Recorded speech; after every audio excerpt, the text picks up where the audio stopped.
Okay, so this is Raymond Gerald Tabaque and welcome to today's video blog. So ito na naman, may naisip lang ako isang idea na sa tingin ko makakatulong, okay, na makakapagbigay ng value or tipong pwede mo ring ma-implement ngayon para magkaroon ka na ng progress at resulta sa business mo, okay? So ito na naman, this tip lang naman na naisip ko, okay? It's about how to market, okay? How to market online, okay? Kasi mostly, ang mga tao, kapag nakakapasok sila dito, which is making money online, okay? Or internet marketing, okay? Or online marketing, okay? Iba kasi dito, okay? Nakita nila yung opportunity, nakita nila yung pwede nilang kitain, nakita nila yung potential na pwede mangyari sa kanila after ilang years, okay? Napag-aralan nila na maigi, nakita nila legal to, yung mga ganun mga bagay. Pero, ayun na nga, once na nag-start sila, minsan kasi, okay, minsan dahil sa pakiramdam nilang ganun, ito, madalas na nakikita ko na karaniwang, alam niyo, nagiging frustration siya kesa maging motivation, inspiration.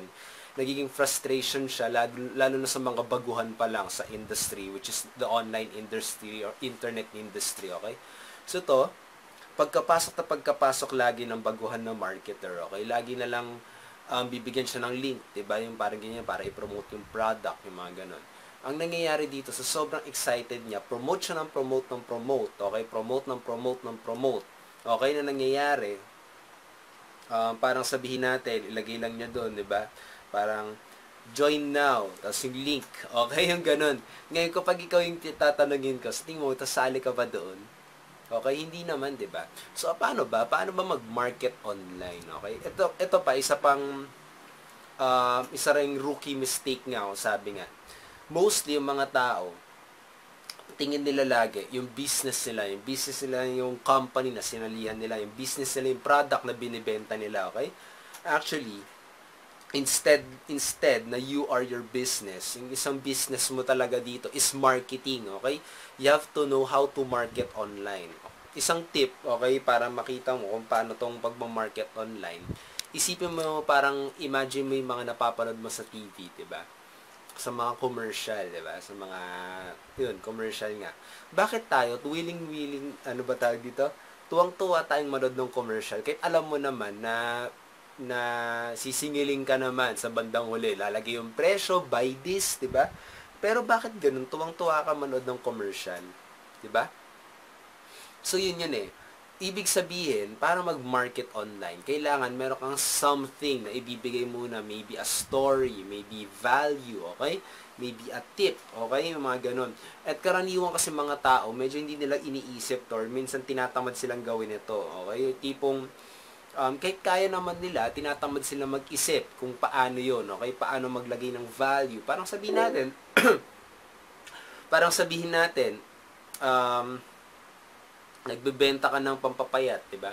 Maglagay ka muna dyan ng 5 tips how to be thin. Okay, mga ganyan. Tapos, ilagay mo sa baba, sabihin mo, want to know my secret formula how to be thin in 10 days. Diba? So, ilagay mo yung product mo, ilagay mo yung affiliate link mo, or yung link papunta sa produkto mo, or sa sales video mo, diba? So, yun eh. Kailangan maglagay ka muna ng value bago ka muna mag-promote. Okay? Huwag ka promote ng promote. Ito yung isang rookie mistake na nangyayari sa mga tao. Kaya minsan, nagpa-frustrate sila, sobra sila na-frustrate kasi nakikita nila na hindi agad dumadating yung resulta, okay? Wala agad resulta. Kasi yun na nga, dahil doon na, yun na nga, nawala silang resulta for the first week, promote ng link. Nagmumukha silang parang pushy salesman, okay? Parang ganun, nobody likes that, diba? Pushy salesman. Parang ganito, imagine mo na lang, diba? Paano kapag sabihin natin yung salesman, okay? Kinwentuhan ka muna, okay? Tinanong muna yung problema mo, tinanong muna anong gusto mo, tinanong muna kung anong gusto mong kulay ng damit, tinanong ano ba yung para kanino ba, yung mga ganun. Mas ma-appreciate mo ba yun kaysa sabihin na tipong maganda yan, bilhin mo na, di ba? So yun eh, in the internet, kahit sa offline or online, kailangan may something ka mabigay na value, okay? Na tipong makakatulong sa prospect mo, makakatulong sa mga taong nangangailangan ng produkto at service mo. Okay? So that is one way, one strategy na pwede mo magamit kung paano mag-market online. Kailangan parang meron kang muna ibibigay na value bago mo i-promote yung link mo. Okay? So yun. At yung ginagawa ko, at yun nga, may mga nagkakaroon ako ng mga leads, okay, ng mga prospects dahil dyan. And I hope magamit mo rin to para sa business mo, okay? So, yun lang. So, I hope you click the like button kung nakatulong to sa'yo, okay? I hope you can also leave comments below, you ask question. Kung gusto mong makausap ako personally, add me in my Facebook account, okay? Type mo lang dyan, Raymond Gerald Tabaque, okay? May kita nyo na ako dyan, okay? So, yun lang naman. I hope na nakatulong talaga ng maigi sa'yo to. You can also go to my blog, www.raymondgeraldtabaque.com. Maraming mga free tips and strategies doon na makakatulong sa business mo, sa online business mo, sa making money online, okay? So, yun yun.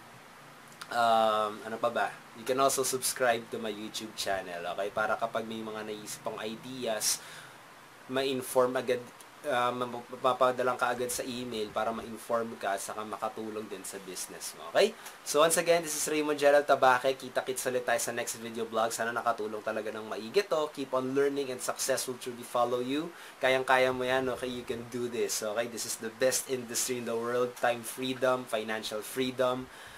Kahit wala ka pang background sa school, okay, kahit wala ka pang wala kang trabaho, kayang-kaya mong gawin to, diba? Kaya napakasaya, okay? So yun lang, have a great day and God bless always. More power and bye.